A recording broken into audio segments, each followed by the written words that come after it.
Good morning, everybody, and welcome to part 8 of the Kasten Kickstart. So today we're actually going to create our first real backup. As a reminder, we have been from the very start. We started from installing a Rocky Linux VM in Proxmox. Then we installed K3s, a lightweight Kubernetes distribution. We added some things to it like Longhorn storage. And then we added Kube Manager and KubeVirt, which allows us to run virtual machines in Kubernetes. So it's KVM, but inside of a Kubernetes cluster, it's called KubeVirt. After that, we installed Kasten. Then we set up Kasten Disaster Recovery. And today, we're finally going to back up our virtual machine. So let's get right to it. Reminder, all the commands for this series will be given, well, not at the end, because I'm probably going to continue this for a long time, but in one of the posts coming up later. The reason we're doing this is because Kasten 8.5 is coming out soon, and it's going to have some great new features, and this will allow you to get very quickly accustomed to working with Kasten, knowing Kasten, so when these great new features come, i.e. universal file level recovery and blueprints for AI, you will be ready to leverage them. So let's take a look at what we're going to do today. Here's our Kasten, and as you remember, we can see our virtual machine. It's a Lubuntu VM right there. We can go to our KubeVirt manager and take a look at it. There it's running. In fact, we can actually look at the console if you want to. Oh, look at that matrix stuff. Excellent. There we are. Okay. So it's running. We know that. So how do we back this up? Do we do it from here? No. The way you back up virtual machines in Kasten is the same method at present as you do for normal Kubernetes deployments. You go to Applications here, and you see a list of all your namespaces.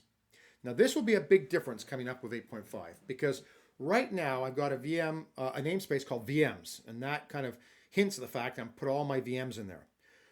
But when I create a policy, it's going to, by default, back up everything in there. It's going to take a snapshot of everything in there and then export it.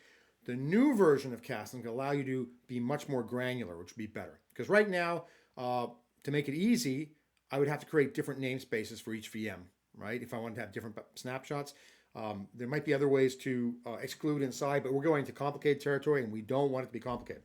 So let's do it the old way. The new way is coming in 8.5. So we're in our applications and we see my namespace VMs. That's where that Lubuntu VM is located. We're going to right click. There's various things we can do here, but we're only interested in creating a policy. A policy is like a backup policy. Do that. VM backups, that's fine. It's a snapshot, that's what it's doing. Import or something else. That's when you're restoring something, virtual machine or a deployment. I don't want to do it hourly, I do it daily.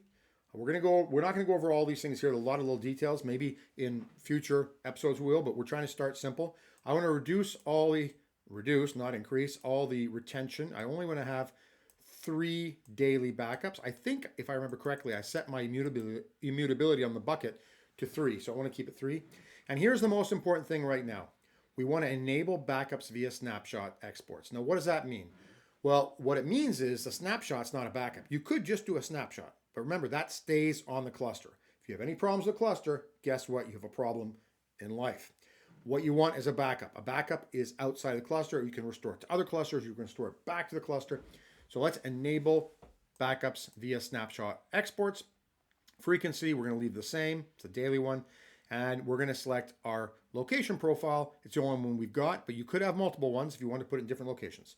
And we're simply going to submit this, and it'll be ready to go. Okay, so it's validated. It thinks it's okay.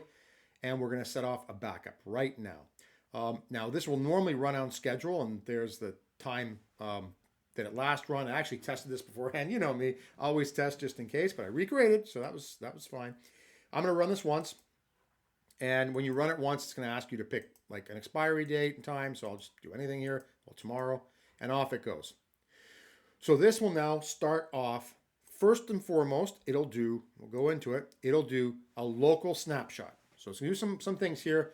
It's going to snapshot the virtual machine, snapshot application configuration, and then the big ones, the application components. Then it's going to export, and then it will complete. Now, depending on your system, this will take some time. Remember, this is a single node cluster. It's a nested setup inside of Proxmox. And I don't have the fastest networking equipment.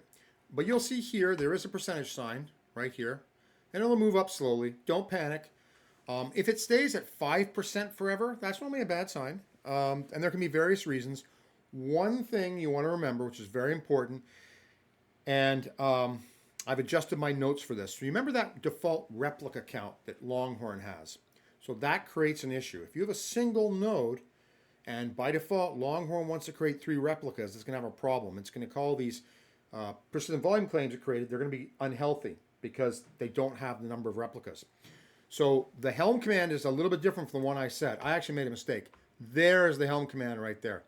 I needed to add persistence default class replica count 1. I had this default replica count, and I thought that was enough, but you needed this one as well. So it's just well, I'll put that in the final instructions. Okay, as I've been talking, you see and showing you that in my Trillium notes, it's now moved up to 80. Trillium notes, by the way, is great. So I used to use Obsidian for notes just to organize them because I create so many notes. Before that, back in the day, I had the old these things, and it was a disaster. My whole life were these things floating around, and they get lost and I never find them. So then I used to use Notepad. Oh, look, it's exported successfully. Wonderful.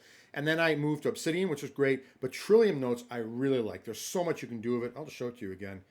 I've only scratched the surface. Look at this. I got all sorts of stuff here. And it runs, this is running off of a Podman container. Okay, Podman container. It's just wonderful. And I can get to it from anywhere in the house. Obsidian, you can also sync it, but it was a little bit more complicated. And in some cases, I think you had to use some kind of a connector or something, or somewhere there was money floating around. I didn't want to pay any money. This is free, okay? Free for me. It's great. So our backup is completed. We go to our dashboard, and we'll see it is complete, okay? That's it. We have a backup now. And if we go to restore points over here, we're actually going to see a lot because I've been fooling around with this, but this is the one we last did. And you'll notice there's a snapshot, and then there's exported. So yes, we could restore from the local snapshot. In that sense, it's similar, to vSphere. But you need this for it to be a backup, okay? So again, you could restore from this, but this one's the one that's outside the cluster. Okay, that's it for today. Tomorrow, we're going to have some fun deleting and restoring. Always fun to destroy and rebuild. See you tomorrow.